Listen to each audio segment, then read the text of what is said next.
Hey guys, welcome back to today's video. Today is Wednesday, October 30th, 2024, and today we are going to be talking about the battleground state of Pennsylvania, as Donald Trump stokes voter fraud fears in this swing state amid a number of fallouts related to his Madison Square Garden rally, in which numerous Trump surrogates got on stage and made a number of derogatory and racist comments, specifically targeting different minority groups that you are now starting to see many Republicans, in fact, sitting former elected officials that had come out and said that these comments do not reflect that of President Trump and the Republican Party at large, despite many different reasons to believe that it actually does, given that the Trump team had vetted the teleprompter and the jokes that were put on stage. Donald Trump Jr. retweeting defense of the comedian, quote-unquote comedian, who had went on stage and made a number of these comments, a number of different points here that are just not landing well for the voter base in the state of Pennsylvania. And specific to that fallout, according to a number of different sources here, we find that over 450,000,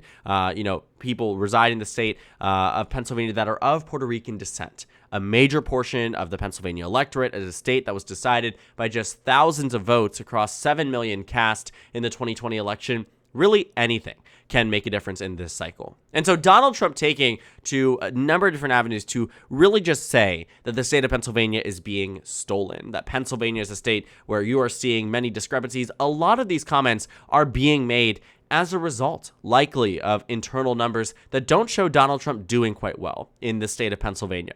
Now, one thing I talked about earlier on in the video this morning was that when candidates make comments like these, and I know it's been pretty particular to the Republican Party, but when candidates make comments like these, especially people like the former president, they usually do so after the election, after they've lost a state. If you remember back in 2020, you will remember that Donald Trump's focus in terms of where he believed there was extensive voter fraud never existed in the states that he won, right? When you looked at states like Ohio or North Carolina or Florida, never once did the former president say there was anything wrong with those elections. It was simply because he lost battleground states, fairly lost. There was absolutely no reason to believe that the 2020 election was stolen. Donald Trump fabricated this entire thing, likely as an ego thing, whatever it is. I'm not here to, make that recommendation on behalf of the former president as to what it might be that leads to making a decision like that. But you saw that he was targeting the states that he lost. And I don't think it's a good sign for the Republican Party at all that you already have your sitting presidential candidate saying that one of these states is already stolen, especially not the state that you definitely need to win in order to win the election. Donald Trump made a lot of these comments too back in 2016 when there was all these conversations surrounding the popular vote. He said that California was a state that was stolen from him, that Hillary Clinton had illegal immigrants voting in California to prevent him from winning the popular vote, that if all legal votes had been counted, in his words, California would be a red state.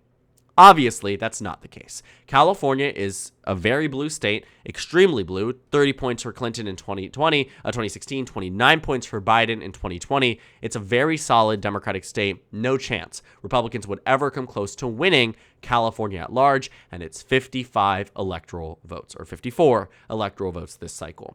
But again, the pattern here from the Trump team has been to say that a state in which you don't agree with the result in is stolen. And here's the interesting thing.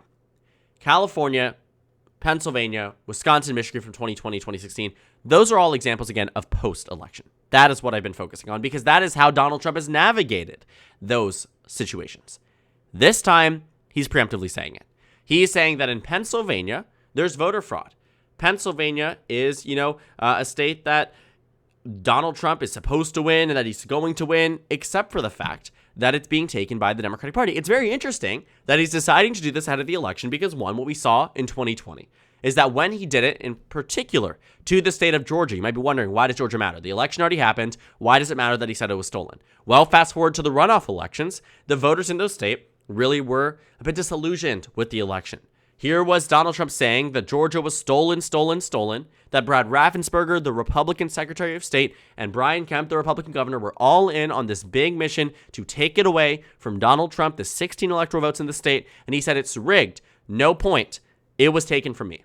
2 weeks later, get out and vote. We need to win this election. It doesn't work that way. When you tell your voters this state is being stolen, it doesn't make them more excited to vote. That has been the real fundamental problem with Donald Trump and that thinking that making his base believe that it's being taken from him. They were already voting for you, my guy, right? This is how these things work. You cannot inspire more people by saying, I don't trust the outcome of this election preemptively. It's never a good sign that you do things like this. And again, I think a lot of it does come down to the fallout that we're seeing here. This is an article from Politico. You are seeing that there are a number of Puerto Ricans, people of Puerto Rican descent that are registered voters in Pennsylvania who are saying that this is a decisive reason as to why they're voting for the vice president. You have people who are calling in to radio shows, calling in to television shows that were formerly supporting Donald Trump, that are now supporting Kamala Harris because of these comments, because Donald Trump's campaign response wasn't an apology. It wasn't recognition that they messed up. It was just, this does not represent Donald Trump. Fast forward an hour later, Donald Trump Jr. is retweeting defense of it rather than shutting it down. And so you see these things spread really quickly. They spread across messaging groups, across affinity spaces, on social media. These things get very, very far. And specific to Pennsylvania, again, why does it matter? In the 2020 election, Pennsylvania had 7 million voters, nearly 7 million voters in the state. There are over 450,000 Pennsylvania citizens that are of Puerto Rican descent. That makes a major difference. Now, you are talking about a major portion of the electorate in a state that, of the 7 million voters, was decided by less than 100,000. And so Donald Trump's team knows this was a mess up, right? You can even see that some Republicans like Senator Rick Scott, Senator Marco Rubio, Republicans who have been at the side of Donald Trump since the 2016 election, who have defended him time and time and time and time again, are coming out and saying this is wrong. Are they using it as an opportunity to go against Vice President Harris? Absolutely. They're never going to reject their party nominee. If they didn't do it after Access Hollywood, they're not going to do it now. But it does matter, because it happened so close to an election when Donald Trump's whole thing is that he was gaining amongst Latino voters compared to Biden, which for a while was true. But in the battleground states, we'd seen minimal movement. And this just doesn't help. And I think it's a sign, too, the fact that he's really trying to dispel any possibility that he could lose the state and saying that it's rigged really shows that the Trump team knows there was damage.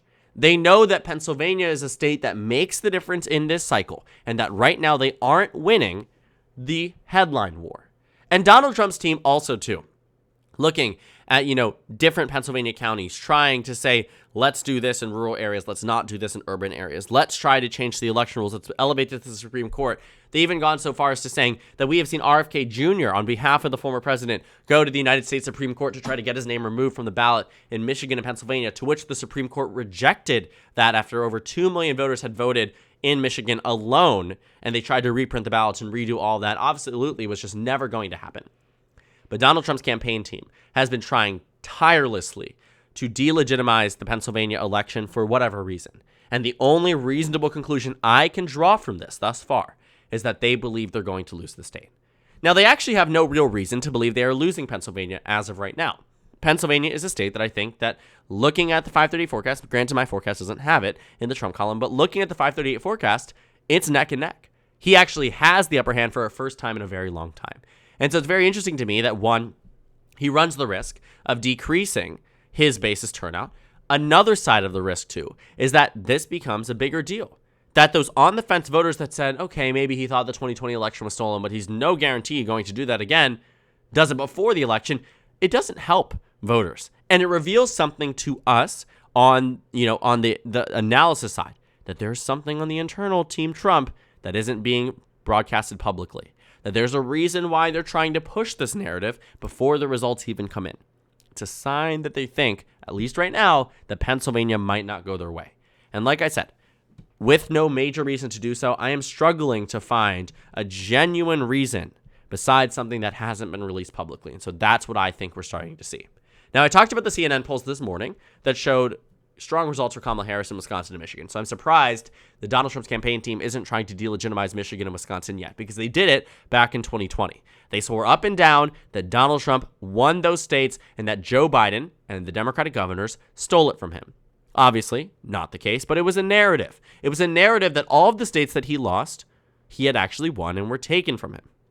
Now, when you look at the electoral map here, I'm surprised, like I said, that Wisconsin and Michigan are not being included. But Pennsylvania really is that focus state, because it is a state that will make a major, major difference. But voters don't like election denialism. I remember back in 2022, we saw that John Fetterman, despite having major health complications, having a stroke right before the election, Democrats did not have time to replace him as a candidate. He did not have a strong debate. And in the final closing time, right before the election, Dr. Oz was leading in 4 out of the 5 recent polls conducted in Pennsylvania, leading to an overall average lead for Dr. Oz of 0.4%. 0.4%. Guess what the result was? The Democrat won by 4.9, a 5.3% swing based on these numbers. A big reason was that John Fetterman was the more tempered candidate. Although he was more progressive in nature than Kamala Harris based on his votes, based on his lieutenant governorship, based on the way that he had branded himself, and sure, he rejects the idea that he was a progressive now. But back then, that's the way everybody perceived him. He's someone who was going to vote to the left of almost every Senate Democrat on a number of different issues. He was going to get rid of the filibuster. He had so many different things that he wanted to say and do, and campaigned on them. And the Republicans thought he was too extreme for the battleground state. Well, not only did the battleground state say, we don't care about these things to the extent that Republicans say we do, it also comes down to the fact that they just simply didn't like the rhetoric espoused by Dr. Oz. Sure, the polls said they did, but in reality, they didn't. Dr. Oz couldn't give a conclusive answer on the issue of abortion. He was pro-life, but couldn't, define when he believed that women had the right to choose, because that's something voters don't want to see. Somebody who says they're pro-life and then doubles down on it and just doesn't have an answer for swing state voters. On the 2020 election, Dr. Oz could never concede that Donald Trump lost the 2020 election. Voters rejected that. Voters had rejected this level of Trumpism before he even went down the pathway of election denialism, and voters in Pennsylvania very clearly rejected candidates up across the ballot in the governor's race, in the Senate race, in statewide races, in congressional races that all tried to associate themselves with Donald Trump and tried to build out this narrative that the election was taken. That was not a winning strategy in 2020. And it wasn't even particular to the state of Pennsylvania. I mean, you can see that looking across the Senate map in 22, it happened a lot, right? You're looking at states like Georgia, it happened there. In Arizona, it happened there. In Nevada, it happened there. In New Hampshire, it happened there. When you take a look at the governor's races, a much better example. Looking at those races, Pennsylvania happened there. Michigan, it happened there. Wisconsin, it happened there. Minnesota, it happened there. New Mexico, it happened there. Arizona, it happened there, right? All across the country. All across the country. Maine, it happened there. All across the country, what did we see? That Democrats were in a position where they were winning battleground states. Why? Because the Republicans were too extreme. Because the Republicans couldn't say if Trump lost the last election. Because Republicans couldn't say if X, Y, and Z was going to be the case on issues like abortion in the same way Donald Trump can't. And while Donald Trump in his own right is his own type of candidate and wins electorates in ways that we haven't seen Republicans do before, he has a grip on his base that is unlike any Republican we have ever seen before. It still doesn't extend to be a victory if you can't win over those swayable voters who look at the 2020 election, they look at January 6th and say, that was one of the darkest days in American history. They might be willing to look past it and saying, I still believe that the economy is my top issue, and right now my concern is the cost of groceries, and that's why I'm voting for Donald Trump. But when he walks it back and says, I think Pennsylvania's rigged again, bro, the results aren't even in. Where are we getting to this point? What is not clicking here?